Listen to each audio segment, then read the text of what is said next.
Hey everybody, what's up? So today my video is going to be about Russell Simmons because within the last couple years or more, he have had a lot of women that has come out against him, stating some horrific things that he has done to them while being in a higher position.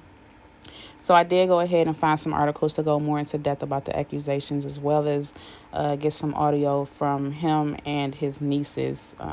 It's two separate videos, but let me know what you guys think about this video. Russell Simmons doing because his allegations have been dropped. He's doing well. I mean, he's traveling. He's still doing things for the community. Okay. He's well. Doing his philanthropic work and giving back as he always He's has. well. Good. Okay. Yes. Good to hear. Okay. I love that. Well, before we do that, I just want to say, Russ, that you're in Bali and your Wi-Fi is better than Charlemagne's, and he's in Jersey. I just want to say I that. built this house here. This crib I built is immaculate. It's beautiful. You know, it's a nice base. I mean, I'm back and forth to LA a lot, but I'm very happy here. I was surprised when I came here to get out of the media. And I know it's part of the next round of questioning. And I came back 3 or 4 or 5 times before I started building. And so I want to teach teachers yoga so they can teach people to get out of the suffering. Right. It's one of the things I care about is to get people out of the suffering and into self-study. And so I'm building a school for teachers. Is one of the things I'm doing on my property. Wow. So, now, have you watched On the Record on HBO? I have not watched it, but I'm aware. You know, when I first heard about this documentary, I was thrilled to know that Oprah was involved. Really? Because I thought, and I told many people, it was impossible for her to go forward. Well, let me back up, because it's something I have to say is much more important. Right. I'm guilty of having underwritten, supported, made the soundtrack for, taken advantage of, and lived in a grossly unjust society. I helped write the song "I'm a Hoe" with Houdini. I changed one of the lines into the curse word. I said, y'all niggas could curse after every show, right? I made that. I made the movie How to Be a Player, and Bill Bellamy played me. So I know what I'm guilty of. And I've been unconscious as a playboy. And today the title is appropriate, womanizing. So I'm guilty of that. And, you know, back then I thought it was a game. I was watching Boomerang recently. I dated, if you remember the 80s, and you must remember Robin Givens, and I had a crush on, I had a great relationship with Ray Don Chong, and I fell in love with Troy Bayer. I dated Sherry Headley from Coming to America. I went out with Stacey Dash. There were no Black actresses that I didn't date. They're my friends today. Also the Dutch and German and French and Angolan and Tanzanian and South African supermodels. I went out every night and I looked for new girls to date, and almost all of them are my friends today. In fact, everyone I mentioned, certainly, and all the ones I'm referring to when I talk about supermodels from all over the world, these are my friends today, and they don't have the experience of me being the monster that the movie makes me to be. So I was thrilled that Oprah took on this movie, because I thought, well, it's impossible for Oprah, who has so much integrity. There's a great teacher here who told me that, the teacher told me that God would sort it out. And I said to the teacher, would God come in the form of an investigative journalist? And so enter Queen Oprah, who herself is an investigative journalist. And I said, it's absolutely no way she's gonna go forward when I present her with 30 witnesses or so who came forward after they saw their friends and children and parishioners on television. And so I felt very confident she'd walk away. She walked away, and she did say that the stories had inconsistencies. Not one, but all stories, all 3 girls who were the lead.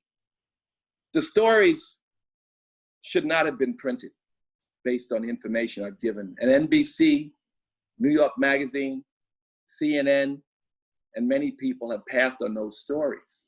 And finally, Oprah and Apple. So I'm sorry that the movie is out, but at the same time, I'm glad they had their moment to say what they wanted to say. I could never say that someone doesn't feel victimized. 30 years ago. These stories are 25 to 40 years old. I can't say someone doesn't feel victimized. I can tell you that I don't feel that I victimize them. And how can I say that? I took 9 separate 3-hour lie detector tests by 2 separate teachers. Polygraph. So I just want to share that. They're available to you.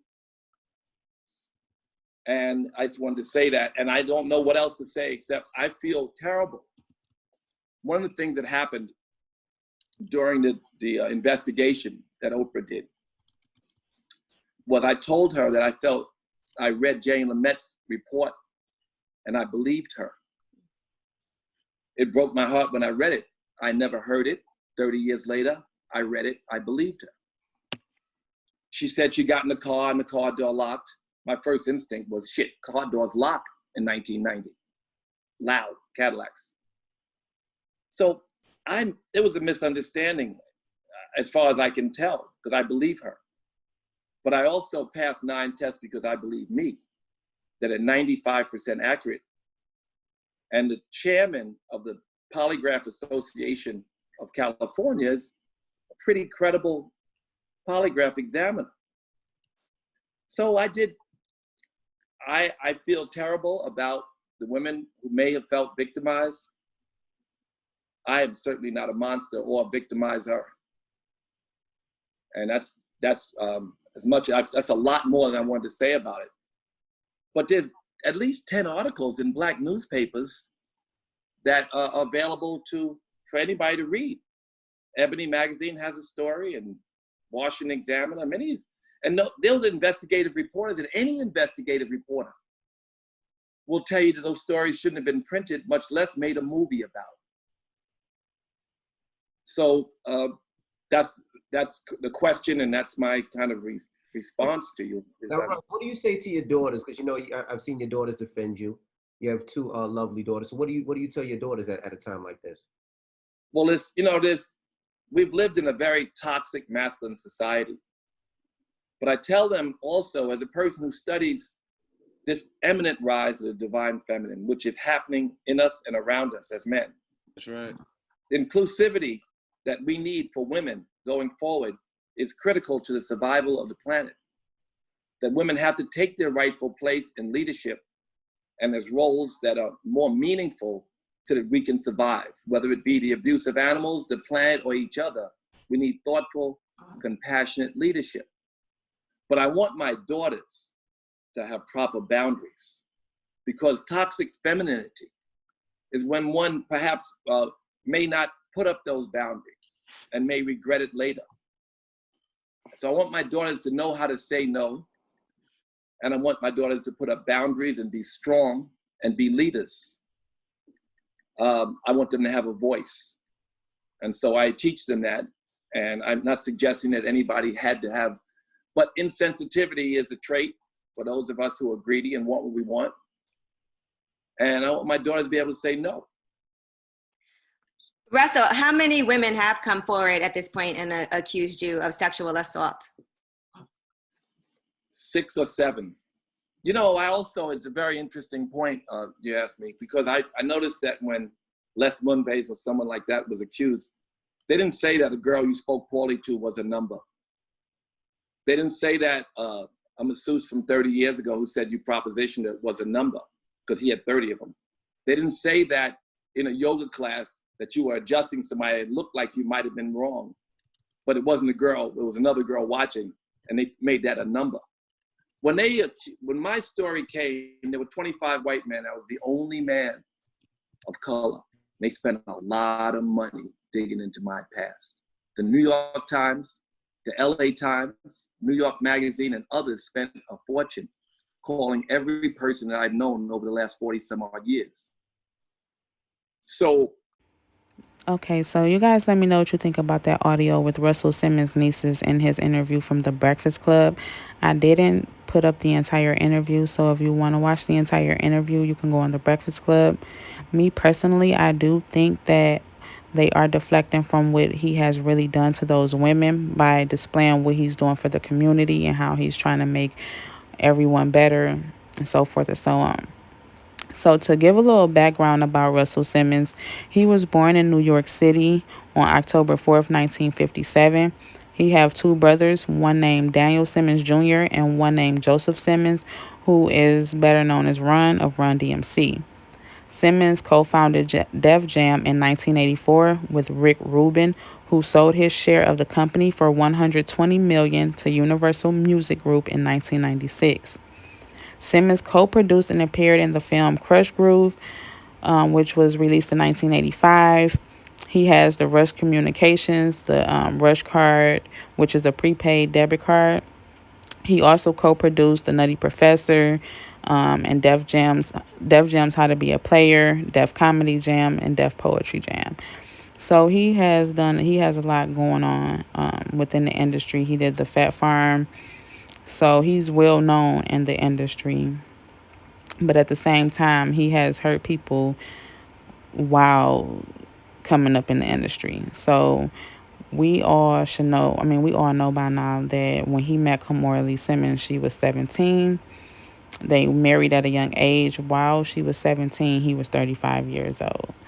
So even though she's old enough to consent, it's still weird that him being 35, he's looking at a 16, 17-year-old girl. So a lot of women have come out against Russell Simmons. More than 10 women have come out against Russell Simmons in the industry, stating that he have done some horrific things to them. Just all around doing too much. So in 1995, Drew Dixon was working her dream job as an executive at Def Jam Recordings, helping to oversee a chart-topping album and a ubiquitous single by Method Man and Mary J. Blige. But as her star rose, Miss Dixon, who was then 24, was spiraling into depression. She said because of prolonged and aggressive sexual harassment by her direct supervisor, Russell Simmons, the rap mogul and co-founder of the label. So she stated, allegedly, on work calls, he would talk graphically about how she aroused him at staff meetings. He asked her to sit on his lap. He regularly exposed his erect penis to her. Late that year, Mr. Simmons raped her in his downtown Manhattan apartment, Ms. Dixon said. Then she ended up quitting Def Jam soon after. She also stated that after that happened, she was broken. So this article also states, in recent interviews, four women spoke on the record about a pattern of violent sexual behavior by Mr. Simmons, disclosing incidents from 1988 to 2014. Three of the women say that he raped them. In each case, numerous friends and associates said they were told of the same incidents. The women said they were inspired to come forward after the aftermath and accusations against Harvey Weinstein, as victim stories have been newly elevated and more often believed. Told in detail about the rape accusations and other misconduct, Mr. Simmons, 60, said in a statement, "I vehemently deny all these allegations. These horrific accusations have shocked me to my core, and all of my relations have been consensual." He added, "I have enormous respect for the women's movement worldwide and their struggle for respect, dignity, equality, and power." Last month, Mr. Simmons, a forefather of hip-hop who went on to great success in fashion, media, and more, apologized for being thoughtless and insensitive, and announced he was stepping down from his companies after the screenwriter Jenny Lumet became the second woman to publicly accuse him of sexual assault at the time. "I have rededicated myself to spiritual learning, healing, and working on behalf of the communities to which I have devoted my life," he said in his statement on Wednesday. "I have accepted that I can and should get dirt on my sleeves if it means witnessing the birth of new consciousness about women. What I will not accept is the responsibility for what I have not done. I have conducted my life with a message of peace and love. Although I have not been candid about how I have lived in books and interviews detailing my flaws, I will relentlessly fight against any untruthful character assassination that paints me as a man of violence. The most powerful men in companies and popular music have thus far gone largely unscathed in the national reckoning over sexual abuse. A major reason sex and debauchery are bought into or built into the music industry, where the boundaries between work and play blur, and late nights at clubs and studios, and many women have scant power over incentive to complain about being mistreated. These women still face powerful industry gatekeepers like Mr. Simmons, whose pedigree and ability to make or break careers allowed his abusive behavior to go unchallenged for decades, his accusers contend. Russell was like the king of hip hop, Ms. Dixon said. She said she was later harassed by another boss, L.A. Reid, so y'all know who he is, the music legend known for his work with TLC and Mariah Carey, driving her from a business where women had little anatomy and a statement to the New York Times. Mr. Reid did not address the specific claims, but apologized if his words were misinterpreted.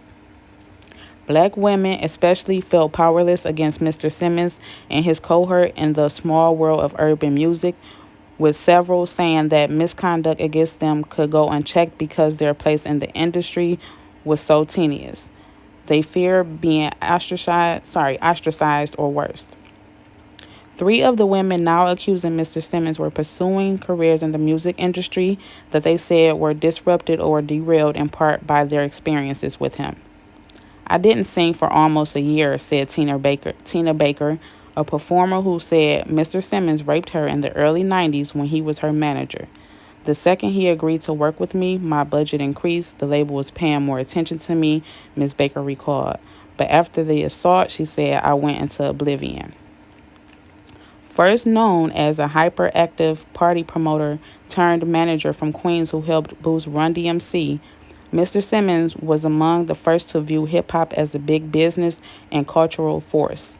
In 1983, with the producer Rick Rubin, he made Def Jam the defining rap label of his era, with hits by the Beatsy Boys, LL Cool J, and Public Enemy. Even after Mr. Simmons sold his remaining stake in Def Jam for a reported $100 million in 1999, he served as an ambassador for hip hop through comedy, Def Comedy Jam, clothing, Fat Farm, and activism. Today, his company, Rush Communications, oversees an array of businesses and nonprofits. In 1987, Tony Sally, a music journalist for the trade magazine Black Radio Exclusive, met Mr. Simmons while on an assignment. She found him to be charming, if gruff, playboy. They ended up going on a few dates before Miss Sally, then 28, decided they were not a match. So, again, all of these women is coming out against him, and he's just basically pushing it off by saying he's doing so much for the community and all of this other stuff. But the two remain cordial, Miss Sally said, and in the fall of 1988, Mr. Simmons invited her to his Manhattan apartment for a party he said he was losing for his hosting for his girlfriend. When Miss Sally arrived, the place was empty except for Mr. Simmons, she recalled, saying he wanted to show her his apartment, and he led her to his bedroom. He pushed me on the bed and jumped on top of me and physically attacked me, she said. We were fighting. I said no. He raped her, she said. Two friends, Sheila Brody and Arlene, I'm not going to butcher her last name, and a colleague confirmed that Miss Sally told them about the assault around the time it happened. Through his lawyer, Brad D. Rose, Mr. Simmons acknowledged that he dated Miss Sally but denied any non-consensual sex. Miss Sally said she was too afraid to report the assault. If I went to the police, I didn't know how that would turn out. She also worried about her burgeoning career. You have to understand, I was very much in a man's game, Miss Sally said. Black women were just starting to break into that field. So I did post a couple pictures of the accusers just so y'all kind of get a face of how they look if you didn't watch the interview or the video that they did about him. So again, I did post a couple pictures. About a year later, at a music conference in South Florida, Miss Sally, who was then working for Warner Bros. Records, said she encountered Mr. Simmons in a hotel lobby. When he tried to lead her to a dark beach, she resisted and he attacked her, grabbing her by the hair, she said, and even chasing her into the women's restroom before she escaped to her room, where she barricaded the door. At no time did Mr. Simmons conduct himself inappropriately, Mr. Rose said, who was his lawyer at the time.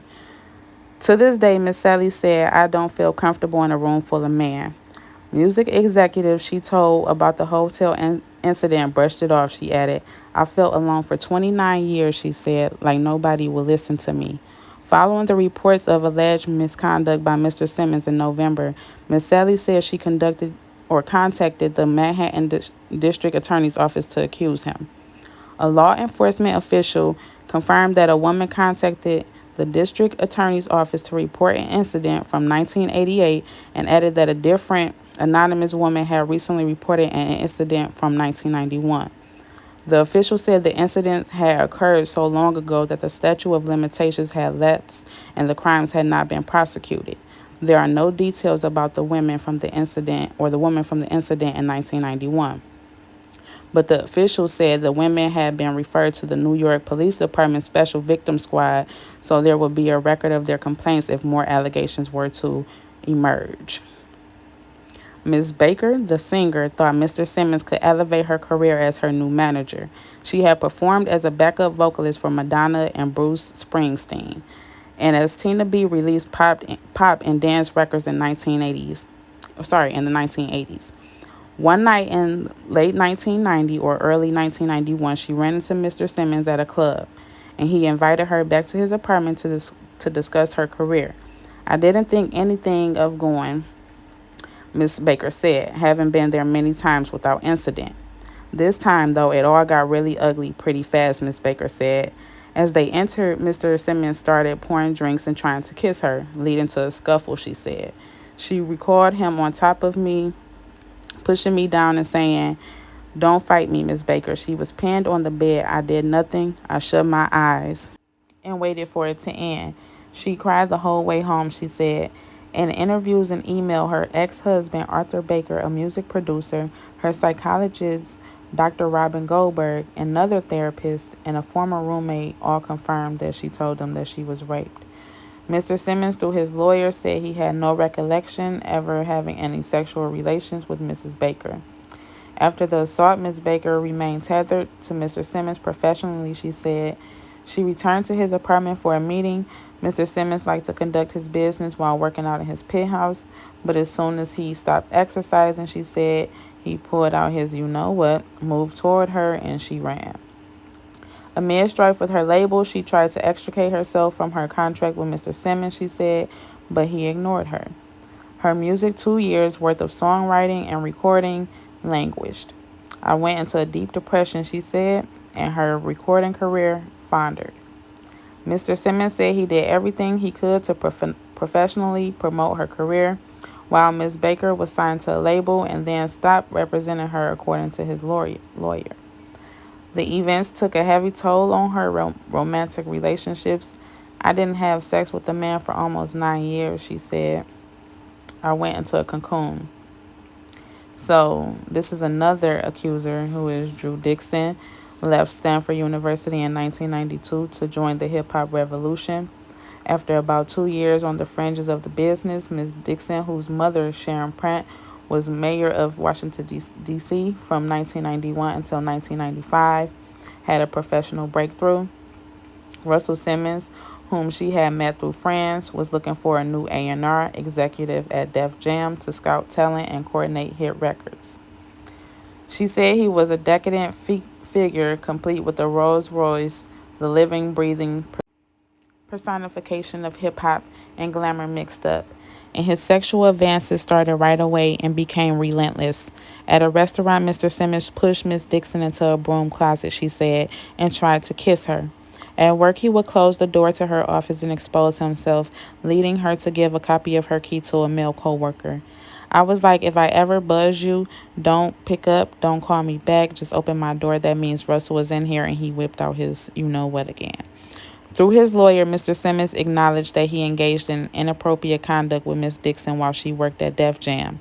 Fending him off was a full-time job, Miss Dixon said. It was exhausting. It was like making a record while swimming in rough seas. At the same time, Miss Dixon knew Mr. Simmons valued her expertise. She had an ear for emerging talent, even bringing a rising Notorious B.I.G. to the office. I didn't want to cut off my one conduit to having any hope of a career, she said. I thought if I could survive long enough to have a hit, a real bona fide hit with my name on it, I would move categories from sexual object to respected colleague. In 1995, Miss Dixon thought she had found her lifeline. Her first major project, a soundtrack for the music documentary The Show, featuring Tupac and A Tribe Called Quest, went platinum. She and Mr. Simmons were listed as executive producers. One night, as she left the Bowery bar near Mr. Simmons' apartment to get cab money from an ATM, she ran into him. "You have the #1 record in the country. I'll order you a car," she recalled him saying. Waiting for the ride, she let her guard down and entered his apartment. "I remember realizing I was cornered," said Miss Dixon, who said she rejected Mr. Simmons' sexual advances that night directly. Many ways to say no, as well as explaining that she had just had a procedure done and could not have sex. He told her he didn't care, she said, and I just blacked out.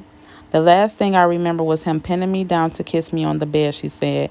The next thing she recalled was being in Mr. Simmons' hot tub, both of them naked and Mr. Simmons gleeful. Miss Dixon said she had not been drinking and did not think she had been drugged. Rather, she said she had disassociated from the experience.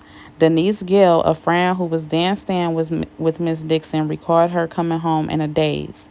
"She pretty much told me right away that he had sexually assaulted her. That she had told him no." She cried and he didn't seem to be interested in stopping, Miss Gill said. She mentally deteriorated instantly. 3 others confirmed that Miss Dixon told them about the assault and harassment at that time. Mr. Simmons empathetically states that he did not have sex with her, his lawyer said. Soon after Miss Dixon said she composed her resignation letter to Def Jam by hand, humiliated and in a panic, crossing out her mistakes rather than starting again. "I was going to give up," she said. Miss Dixon considered escaping to graduate school, but the success of the show's soundtrack had made her a taste commodity, and she started at Arista Records as an A&R executive under Clive Davis in 1996. She enjoyed more success helping to orchestrate smash singles like Whitney Houston's My Love Is Your Love, Aretha Franklin's A Rose Is Still a Rose, and Santana's Maria Maria. So, again, I'm just going to stop it right there. You guys kind of get where I'm going and how he have all of these allegations against him. If you guys want to continue to read the article, it is on the New York Times. I think this article was put out back in 2017. So I do want to thank you guys for watching the video, and also don't forget to subscribe. Sorry, y'all, I'm tired. Like, subscribe, and share the video. I do want to let you guys know that shadow banned, so I am trying to get that taken care of. I have been losing subscribers, and I put out a new video and I haven't got that much watch or viewers, so I am trying to get that taken care of. I am still putting out content. I am still working to make my content better so that I don't have to go through that. I do have to watch what I say sometimes and how I say it. So again, thank you guys for watching the video. Thank you for sharing the videos that you have shared. Also commenting and letting me know what you think about the video. I will be putting out some more content. I do have a lot of videos that I haven't gotten to yet, so just bear with me. But yeah, that's it. Thank you. Let me know what you guys think.